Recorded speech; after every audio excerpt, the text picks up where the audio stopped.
तो चलिए आज की क्लास में हम लोग क्या पढ़ेंगे। तो फिलहाल में सबसे पहले हम लोग पिछले वीडियो में क्या पढ़े थे इस बात को सबसे पहले रिकॉल कर लेते हैं। इसके बाद हम लोग आगे पढ़ेंगे कि आगे हमको क्या पढ़ना है।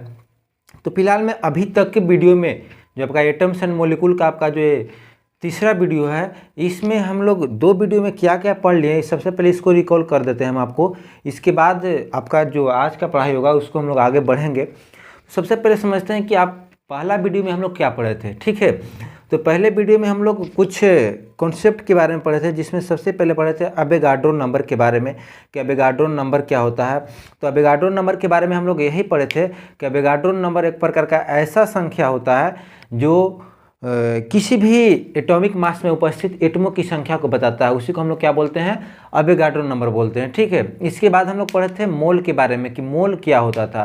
तो जिस तरह से 12 को केला को जब हम मिलाते हैं तो 1 दर्जन उसको बोला जाता है, उसी तरह से 6.02 × 10 के पावर 23 एटमों के समूह को हम लोग क्या बोलते हैं, 1 मोल बोलते हैं। इसके बाद हम लोग पढ़े थे कि अगर किसी एलिमेंट का एटॉमिक मास को हम लोग जानते हैं कि एमई में लिखते हैं। ठीक है, तो किसी भी एलिमेंट के अगर एटॉमिक मास को हम लोग अगर ग्राम में लिखने लगे तो वही एटॉमिक मास आपका क्या कहलाने लगता है, ग्राम एटॉमिक मास कहलाने लगता है। इसके बाद हम लोग बहुत सारा न्यूमेरिकल भी पढ़े थे उस मोल के बारे में। अवोगाड्रो नंबर पर बहुत सारा न्यूमेरिकल हम लोग बनाए थे, जो आपका पिछले वीडियो में फर्स्ट वाले वीडियो में क्या है देख सकते हैं आप जाकर। ठीक है, इसके बाद आप सेकंड वीडियो में हम लोग क्या पढ़े थे, तो सेकंड वीडियो में हम लोग पढ़े थे 3 प्रकार के लॉ के बारे में कि 3 लॉ क्या होता है। तो 3 लॉ क्या है आपका, तो 3 लॉ में सबसे पहले हम लोग पढ़े थे कि law of conservation of mass. Law of conservation of mass क्या होता था, तो इस नियम के अनुसार आपका यही नियम कहता है कि मैटर को ना तो हम लोग क्रिएट कर सकते हैं ना ही डिस्ट्रॉय कर सकते हैं, law of conservation of mass के द्वारा। साथ ही साथ दूसरा आपका नियम था लॉ ऑफ कांस्टेंट प्रोपोर्शन, और इस नियम के अनुसार क्या था कि अगर कोई कंपाउंड का निर्माण हुआ है आपका, तो उसमें क्या होगा ना कि जो एलिमेंट पार्टिसिपेट किए हैं वो आपका एक फिक्स्ड अमाउंट में प्रेजेंट रहेंगे। ठीक है, इसके बाद हम लोग तीसरा पढ़े थे लॉ ऑफ मल्टीपल प्रोपोर्शन। इसमें हम लोग क्या पढ़े थे, तो इसमें पढ़े थे कि अगर कोई आपका मान लीजिए कि 2 एलिमेंटों के द्वारा 2 कंपाउंड अगर बनाया जा रहा है, तो दोनों कंपाउंड में जो दोनों एलिमेंट प्रेजेंट है वो अनइक्वल अमाउंट में जो प्रेजेंट रहता है आपका, वो किस रेशियो में आपका प्रेजेंट है, उसी को हम लोग क्या बोलते हैं, लॉ ऑफ मल्टीपल प्रोपोर्शन। जैसे लॉ ऑफ मल्टीपल प्रोपोर्शन थोड़ा सा हो जाता है कॉम्प्लेक्स, इसको समझने के लिए हम यहाँ पे आपको बता सकते हैं कार्बन और मान लीजिए कि ऑक्सीजन है, इसके द्वारा हम 2 कंपाउंड बनाएंगे, एक बनाएंगे CO2 और एक बताएंगे आपको कार्बन मोनोऑक्साइड। तो कार्बन डाइऑक्साइड और कार्बन मोनोऑक्साइड में कार्बन का एटॉमिक मास दोनों में सेम रहता था, दोनों एक इक्वल अमाउंट में प्रेजेंट है, लेकिन एकरा में ऑक्सीजन 32 ग्राम प्रेजेंट था और एकरा में ऑक्सीजन 16 ग्राम प्रेजेंट था, और यही रेशियो को हम लोग क्या बोलते हैं, लॉ ऑफ मल्टीपल प्रोपोर्शन बोलते हैं भाई मेरे। ठीक है, चलिए अब हम लोग आगे चलेंगे।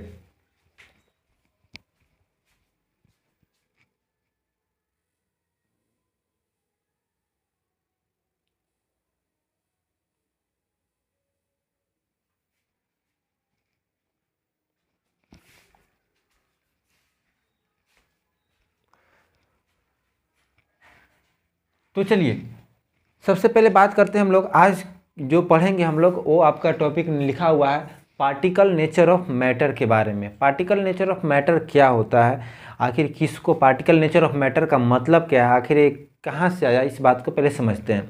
तो जैसे देखिए मैटर जो होता है, जैसे मान लीजिए कि आपके पास मेरे पास यहाँ पे एक मार्कर है, ये मार्कर जो है वो एक प्रकार का मैटर है।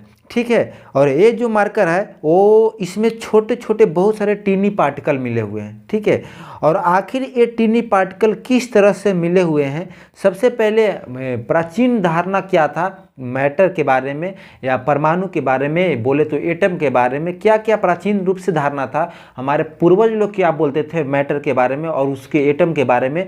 और जब आधुनिक आया, जब हमारे मॉडर्न आए साइंटिस्ट लोग आए, तब उन्होंने क्या बताया एटम के बारे में, मॉलिक्यूल के बारे में। आखिर मैटर जो होता है वो टीनी पार्टिकल से मिलकर बना है, सब कोई जानता है, लेकिन वो टीनी पार्टिकल के बारे में हमारे पूर्वज लोग भी बताए थे और वो टीनी पार्टिकल के बारे में आधुनिक साइंटिस्ट भी बताए हैं। तो हम लोग दोनों के बात को समझेंगे कि पूर्वज लोग क्या बताए हैं और आधुनिक बात क्या है हमारे सामने। ठीक है, तो जैसा कि यहाँ पे देखिए पार्टिकल नेचर ऑफ मैटर।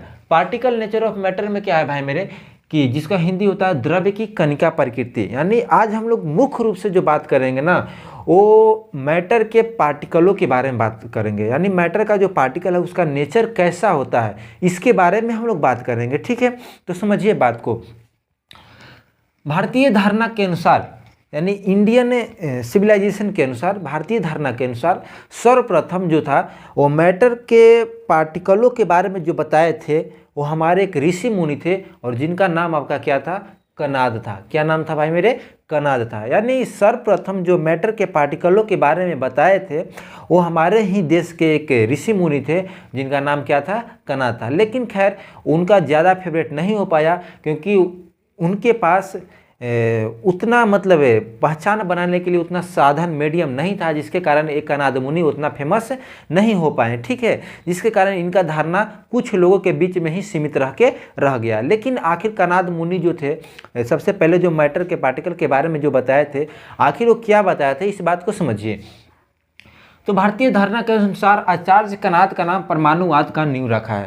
यानी सर्वप्रथम जो परमाणुवाद का जो नींव रखा गया है वो हमारे ही देश के ऋषि मुनि थे, जिनका नाम था क्या, आचार्य कनाद। उन्होंने यह बताया था कि मैटर जो होता है, पदार्थ जो होता है, वो एक अति सूक्ष्म कण से मिलकर बना हुआ है, बहुत छोटे पार्टिकल से मिलकर बना हुआ है, और उसको हम लोग क्या बोलते हैं, तो उसको हम लोग एटम बोलते हैं, परमाणु बोलते हैं। जैसा कि हमारे भारतीय ग्रंथ में, भारतीय ग्रंथ क्या क्या है, हमारा उपनिषद है, वेद है, ये सब आपका क्या है, भारतीय ग्रंथ है। तो हमारे भारतीय ग्रंथ में भी मैटर के पार्टिकलों के बारे में बताया गया है। और भारतीय ग्रंथ में मैटर के पार्टिकलों के बारे में क्या बताया गया है, तो जैसा कि यहाँ पे एक उपनिषद है, उपनिषद में मैटर के पार्टिकल के बारे में बताया गया है भाई मेरे, कि अणु का अर्थ छोटा। यानी उपनिषद में अणु का जो अर्थ बताया गया है, अणु बोले तो मैटर के पार्टिकल, यानी मैटर के जो पार्टिकल हैं वो बहुत क्या है, छोटा है। यह बात किस में बताया गया है, तो हमारा उपनिषद में बताया गया है। ठीक है, चलिए, साथ ही साथ वैशेषिक, वैशेषिक एक प्रकार का हमारा ग्रंथ है। वैशेषिक में क्या बताया गया है मैटर के पार्टिकल के बारे में, कि मैटर के जो पार्टिकल हैं, यानी बोले तो पदार्थ के जो कण होते हैं वो अप्रत्यक्ष होते हैं। क्या होते हैं, अप्रत्यक्ष। ठीक है, यानी मैटर के पार्टिकल को हम लोग देख नहीं सकते हैं, उसे देखा नहीं जा सकता है। ठीक है, यानी यही बात आपका प्राचीन रूप से धारणा था। प्राचीन रूप से क्या क्या धारणा था, तो प्राचीन रूप से दो धारणा था, और सर्वप्रथम ये धारणा लाए कौन थे, तो हमारे ही देश के ऋषि मुनि कनाद। और उन्होंने क्या बताया, उन्होंने उपनिषद में यह बात लिख दिया कि मैटर के जो पार्टिकल होते हैं वो अति सूक्ष्म होते हैं, अनवर्णीय होते हैं। ठीक है, और वैशेषिक में आपका क्या बताया गया कि मैटर के जो पार्टिकल होते हैं वो हम लोग उसको अप्रत्यक्ष होते हैं, यानी उसको हम लोग देख नहीं सकते हैं। ठीक है, ये आपका था प्राचीन रूप से धारणा। लेकिन ये प्राचीन रूप से धारणा उतना सक्सेस हो नहीं पाया, सारे लोग के पास यह धारणा पहुंच नहीं पाया, जिसके कारण हमारे आधुनिक रूप से बहुत सारे साइंटिस्ट आए, और सर्वप्रथम जो मैटर के बारे में आधुनिक रूप से जो धारणा दिए थे जो साइंटिस्ट, उनका जो नाम था वो, उनका क्या नाम था भाई मेरे, तो उनका नाम था जॉन डाल्टन। क्या नाम था, जॉन डाल्टन। यानी डाल्टन साहब एक ऐसा साइंटिस्ट थे जो सर्वप्रथम आधुनिक रूप से मैटर के पार्टिकलों के नेचर के बारे में बताए थे।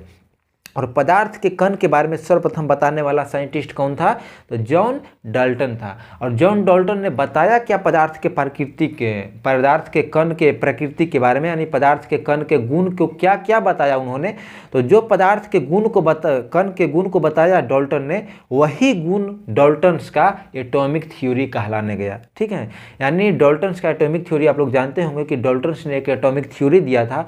और डाल्टन्स ने एटॉमिक थ्योरी क्या दिया था, तो सर्वप्रथम आधुनिक रूप से मैटर के पार्टिकलों के बारे में जो बताए थे वो हमारे डाल्टन साहब थे, और उन्होंने ही मैटर के पार्टिकलों के कुछ गुण को बताया, और वही गुण आपका क्या कहलाने लगा, तो डाल्टन्स का एटॉमिक थ्योरी कहलाने लगा। तो खैर हम लोग अब समझेंगे कि आखिर डाल्टन्स ने क्या क्या मैटर के पार्टिकलों के गुण को बारे में बताया था, उनका क्या प्रकृति था, क्या नेचर था मैटर के पार्टिकलों के बारे में, साथ ही साथ डाल्टन्स का एटॉमिक थ्योरी क्या था, इसके बारे में अब हम लोग पढ़ेंगे बारी बारी से। चलिए, तो पहला आपका क्या है, डाल्टन्स ने पहला मैटर के पार्टिकलों के बारे में क्या बताया कि पदार्थ अत्यंत अविभाज्य कण से मिलकर बना होता है, जिसे परमाणु कहा जाता है। पदार्थ जो होते हैं, पहला डाल्टन्स ने यही बात बताया कि पदार्थ जो होते हैं वो अति विभाज्य कण, यानी पदार्थ में जो कण उपस्थित रहते हैं ना, उस कण को पुनः हम लोग डिवाइड नहीं कर सकते हैं, इसी को बोला गया है अविभाज्य कण, ठीक है। यानी पदार्थ एक अविभाज्य कण से मिलकर बना हुआ होता है और वही अविभाज्य कण को हम लोग क्या बोलते हैं, तो परमाणु बोलते हैं। क्या बोलते हैं भाई मेरे, परमाणु बोलते हैं, जिसको इंग्लिश में हम लोग एटम कहा जाता है, ठीक है। यानी कोई भी पदार्थ हो वह एक अति विभाज्य कण से मिलकर बना हुआ है, जैसे मार्कर यहाँ पे लिखा है, ठीक है। तो ये जो मार्कर है आपका वो एक बहुत अविभाज्य कण से मिलकर बना हुआ है, छोटे छोटे अविभाज्य कण से मिलकर बना हुआ है। और उस अविभाज्य कण को हम लोग क्या बोलते हैं, तो उस अविभाज्य कण को हम लोग क्या बोलते हैं, परमाणु बोलते हैं। बाद में इनका जो एक कहनाम था वो गलत भी साबित हो गया, क्योंकि एटम को भी हम लोग 3 भाग में डिवाइड कर दिए, इलेक्ट्रॉन, प्रोटॉन और न्यूट्रॉन। तो खैर उस टाइम ये गलत नहीं हुआ था, क्योंकि उस टाइम लोगों को उतना जानकारी नहीं था। बाद में लोग इसके ऊपर अध्ययन किया और बाद में इनका रूल क्या हो गया, गलत माना गया कि नहीं, आप जो बोल रहे हैं कि पदार्थ जो होता है वह एक अति सूक्ष्म कण से मिलकर बना हुआ है, सॉरी अविभाज्य कण से मिलकर बना हुआ है। तो जो अविभाज्य कण है उसको भी हम लोग क्या कर सकते हैं, विभाजित कर सकते हैं, ठीक है। तो खैर क्या था इनका दोष, क्या था आगे चल के आखिर क्यों इनका अनसक्सेस हो गया, तो इसके बाद हम लोग बाद में करेंगे। फिलहाल में हम लोग समझ लेते हैं कि डाल्टन आखिर क्या क्या बताए एटम के बारे में, ठीक है। पार्टिकलों के बारे में, मैटर के पार्टिकल के बारे में क्या क्या डाल्टन ने बताया। तो पहला बात तो हम लोग समझ गए कि क्या डाल्टन ने मैटर के पार्टिकल के बारे में बताया था, ठीक है। अब हम लोग समझते हैं दूसरा आपका क्या है कि किसी एक तत्व के सारे परमाणु एक समान होते हैं। दूसरा आपका यह है भाई मेरे कि किसी एक तत्व के सारे परमाणु एक समान होते हैं। यानी कोई भी तत्व हो, आपका कोई भी तत्व हो, जैसे मान लीजिए कि अभी 180 है ना एलिमेंट, ये 118 गो तत्व है। यह 118 तत्व में कोई भी तत्व हो, जैसे मान लो कि हम अल्युमिनियम लेते हैं, तो मान लो भाई मेरे कि यहाँ पे अल्युमिनियम है, तो अल्युमिनियम में आपका बहुत सारा एटम होगा ना। तो अगर मान लो कि ये पूरा अल्युमिनियम है, इसमें बहुत सारा एटम अंदर है, तो सारे जो एटम होंगे वो क्या होंगे, एक समान होंगे। यानी साइज में, द्रव्यमान में, मास में, सारे में क्या होंगे, एक समान होंगे। यानी कोई भी बड़ा छोटा नहीं होगा। कोई भी तत्व के अंदर जो परमाणु होते हैं वो एक समान रूप से उपस्थित रहते हैं, एक समान वजन में उपस्थित रहते हैं। यही आपका थ्योरी क्या कहलाया है, डाल्टन्स का एटॉमिक थ्योरी कहलाया है, दूसरा नंबर, ठीक है। यानी दूसरा नंबर डाल्टन्स ने यह बात बताया कि देखिए कोई भी तत्व हो उसके अंदर जो परमाणु उपस्थित है वह एक समान में उपस्थित है। एक समान बोले तो क्या, सबका साइज एक समान है, सबका मास एक समान है, ठीक है ना, कोई भी बड़ा छोटा नहीं है। आपका दूसरा थ्योरी कहलाता है। तीसरा समझिए बात को, तीसरा आपका क्या कहलाया डाल्टन्स का कि अलग अलग तत्व के परमाणु अलग होते हैं। यानी अगर मान लो कि सेम है तो सेम होगा, लेकिन अगर मान लो कि अलग अलग तत्व है, ठीक है, अलग है, ये मान लो कि कार्बन है और ये मान लो कि अल्युमिनियम है, तो कार्बन में जो आपका परमाणु रहेंगे और अल्युमिनियम में जो आपका परमाणु रहेंगे वो दोनों परमाणु क्या होंगे, अलग अलग होंगे। क्या होंगे, अलग अलग। यानी ये आपका छोटा होगा तो ये आपका बड़ा होगा, मतलब अनइक्वल साइज में रहेंगे, अनइक्वल मास में रहेंगे, ठीक है। यही आप बात समझाना चाहता है तीसरा में। यानी डाल्टन्स ने तीसरी बात क्या समझाया कि देखिए अगर एक समान तत्व है, अगर एक वो तत्व है तो उसके अंदर जो परमाणु उपस्थित रहेगा वो बराबर में रहेगा, एक समान सारे परमाणु रहेंगे। लेकिन अगर दो अलग अलग तत्व हो गए ना, तो जब दो अलग अलग तत्व हो जाते हैं तो उसमें जो परमाणु उपस्थित रहते हैं वो क्या होते हैं, असमान साइज में उपस्थित रहते हैं, ठीक है। चलिए 3 बात समझ गए ना डाल्टन्स का, रटना नहीं है, बस समझते चलना है आपको। आगे चौथा बात है, चौथा क्या बताएं डाल्टन्स ने कि एक ही अथवा अलग अलग तत्व के परमाणु मिलकर यौगिक का निर्माण करते हैं। एक ही अथवा अलग अलग, एक या अलग अलग। जैसे मान लो कि हम यहाँ पे बात करते हैं, मान लो कि ऑक्सीजन से आपका O2 बनता है, ठीक है, और 2 है कार्बन ऑक्सीजन से CO2 बनता है। तो डाल्टन्स ने यही बात बताया कि चाहे एक ही तत्व हो चाहे अलग अलग तत्व हो, हम क्या बना सकते हैं, यौगिक का निर्माण कर सकते हैं, ठीक है। यानी जैसे कार्बन तत्व है और आपका ऑक्सीजन तत्व है, कार्बन एलिमेंट है और ऑक्सीजन एलिमेंट है, दोनों से हम क्या बना सकते हैं, एक यौगिक बना सकते हैं ना, कार्बन डाइऑक्साइड। तो वही बात आपका डाल्टन्स ने बोला था कि अगर कोई तत्व हैं, दो अलग अलग तत्व हैं, तो उनके परमाणुओं के द्वारा हम एक यौगिक का निर्माण कर सकते हैं। ठीक है, आपका चौथा कहलाया। पांचवा में आपका क्या है कि परमाणु आपस में एक सरल अनुपात में मिले होते हैं। पांचवा आपका बात यह है कि परमाणु जो होते हैं, यानी कोई भी तत्व के जो परमाणु होते हैं वो एक सरल अनुपात में मिले हुए होते हैं। सरल अनुपात मतलब क्या होता है, जैसे मान लो कि आपका कार्बन और ऑक्सीजन से एक यौगिक बनाना है, तो आपका बन गया CO2 बन गया ना, तो कार्बन कितना हो गया 1 और ऑक्सीजन कितना हो गया 2, यानी कार्बन का एटम 1 और ऑक्सीजन का एटम 2, यानी किस रेशियो में है 1:2 में। यही बात यह समझाना चाह रहा है कि अगर कोई भी तत्व हो तो उसमें जो परमाणु उपस्थित रहेंगे वो एक सरल अनुपात में उपस्थित रहेंगे। और सरल अनुपात क्या क्या हो सकता है, 1:1 हो सकता है, 2:1 हो सकता है, 1:2 हो सकता है। ठीक है, यही आपका सरल अनुपात कहलाया। तो अब हम लोग कंक्लूजन बात निकालते हैं क्या क्या है अभी तक पढ़े।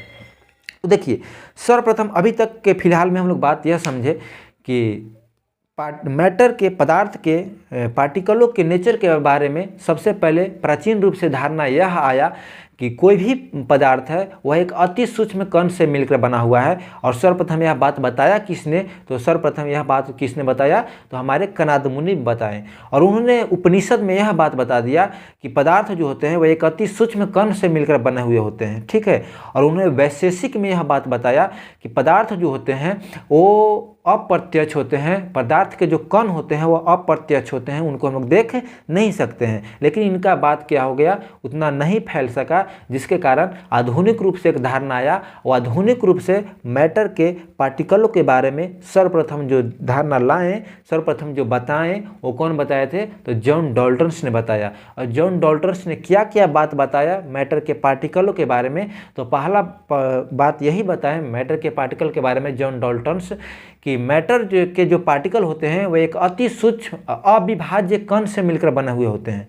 अविभाज्य कण से मिलकर बने हुए होते हैं, जिसे हम लोग परमाणु कहते हैं। ठीक है, इसके बाद दूसरा बात उन्होंने यह बात बताया कि मैटर के जो पार्टिकल होते हैं वो आपका किसी एक तत्व के सारे परमाणु एक समान होते हैं। ठीक है, यानी जो परमाणु, अविभाज्य कण को परमाणु जो बोल रहे थे हम लोग, वो परमाणु जो होते हैं वो एक किसी एक तत्व के आपका क्या होते हैं, एक समान होते हैं। और अलग अलग तत्व के परमाणु जो होते हैं वो अलग अलग होते हैं। ठीक है, इसके बाद तीसरा बात उन्होंने यह बात बताया कि मैटर के जो पार्टिकल हैं वो आपका परमाणु कहलाया। और परमाणु जो होते हैं वो किसी भी तत्व के जो परमाणु हैं वो एक या एक से अधिक के तत्वों के साथ मिलकर आपका क्या निर्माण कर सकते हैं, यौगिक का निर्माण कर सकते हैं। जैसे कार्बन और ऑक्सीजन है, तो कार्बन का परमाणु और ऑक्सीजन का परमाणु मिलकर अब एक यौगिक का निर्माण कर सकता है। इसके बाद हम लोग लास्ट आपका पॉइंट पढ़ें कि कोई भी तत्व के परमाणु जो होते हैं वो एक सरल अनुपात में मिले हुए होते हैं एक दूसरे के साथ, कोई भी तत्व के परमाणु। ठीक है, जैसे कार्बन और ऑक्सीजन आपस में मिलेंगे तो 1:2 में मिलेंगे या 1:1 में मिलेंगे। जैसे कार्बन डाइऑक्साइड बना दिया तो 1:2 में, कार्बन मोनोऑक्साइड बना गया तो 1:1 में बन गया। ठीक है, यही आपका क्या कहलाया, जॉन डाल्टन्स का एटॉमिक थ्योरी। यानी जितना बात हम आपको ये सब लिखवाएं यही आपका क्या कहलाता है, डाल्टन्स का एटॉमिक थ्योरी कहलाता है। ठीक है भाई मेरे, चलिए अब जब डाल्टन्स का एटॉमिक थ्योरी हम लोग पढ़ लिए, तब हम लोग पढ़ेंगे डाल्टन्स एटॉमिक थ्योरी का कमियां यानी दोष के बारे में। चलिए, जब इतना हम लोग बात पढ़ लिए कि डाल्टन्स का एटॉमिक थ्योरी क्या था, तब हम लोग का बारी क्या है, डाल्टन्स के एटॉमिक थ्योरी के दोष के बारे में जानना। ठीक है, यानी डाल्टन्स का एटॉमिक थ्योरी दे दिए अच्छे तरह से, बात भी बता दिए कि मैटर के पार्टिकल का क्या क्या गुण होता है, इन सारे बात को उन्होंने बता दिया था। ठीक है, अब हम लोग पढ़ेंगे कि डाल्टन्स ने जो मैटर के पार्टिकलों के बारे में जो गुण को बताए थे, नेचर के जो बारे में बताए थे, वो मुख्य रूप से बता दिए, अच्छा हुआ। लेकिन आखिर उनका दोष भी था कुछ ना कुछ। क्या क्या दोष था, आखिर उनके स्टेटमेंट में क्या क्या कमियां था जो सोचने पे मजबूर कर देता है, इन कमियों के बारे में अभी हम लोग जानेंगे। ठीक है, तो जैसा कि लिखा हुआ है limitation of Dalton's atomic theory, यानी डाल्टन्स के दोष, डाल्टन्स के एटॉमिक थ्योरी का क्या दोष। तो डाल्टन्स के एटॉमिक थ्योरी का दोष पहला यह है कि डॉल्टन्स ने यह बात बता दिया, जैसा कि अभी हम लोग पीछे अभी जस्ट पढ़े हैं, कि अगर अगर एक समान तत्व हैं तो इस तत्व में सारे जो परमाणु होंगे वो एक समान होंगे, लेकिन अगर दो अलग अलग तत्व हैं तो इसमें जो परमाणु होंगे वो अलग अलग शेप साइज में रहेंगे। ठीक है, लेकिन आखिर अलग अलग होने का रीजन क्या है? आखिर रीजन तो कुछ होगा ना जिसके कारण यह अलग अलग साइज में होंगे, अलग अलग शेप में होंगे। ठीक है, यही बात को डॉल्टन्स ने नहीं बता पाए थे, सिर्फ यह बात कह के निकल गए थे कि देखिए अगर दो अलग अलग तत्व हैं तो उनके परमाणु अलग अलग शेप साइज में रहेंगे। इस बात को उन्होंने नहीं बताया था कि आखिर ऐसा क्यों होता है। जैसा कि पहला लिखा हुआ है कि अलग अलग तत्व के परमाणु अलग अलग होते हैं, आखिर क्यों? पहला दोष यह है। दूसरा आपका है कि परमाणु और अणु में अंतर स्पष्ट, यानी उन्होंने परमाणु और अणु में अंतर को स्पष्ट नहीं कर पाए थे। ठीक है, यानी डॉल्टन्स जो थे वो कभी कभी किसी किसी को परमाणु बोल दे रहे थे और कभी कभी अणु बोल दे रहे थे, जिसको हम लोग एटम और मॉलिक्यूल बोल रहे हैं। यानी उन्होंने परमाणु और अणु में अंतर को स्पष्ट नहीं कर पाए थे। और तीसरा जो सबसे जो मुख्य जो आपका दोष है डॉल्टन्स में, वह यह है कि दो परमाणुओं के बीच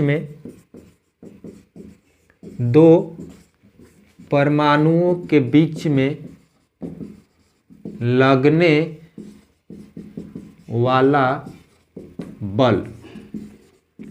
जैसे देखिए तीसरा आपका सबसे इंपॉर्टेंट यह आपका दोष है डॉल्टन्स का। यह बात अगर वो बता देते तो शायद उनका डॉल्टन्स का एटॉमिक थ्योरी को कोई भी काट नहीं सकता था।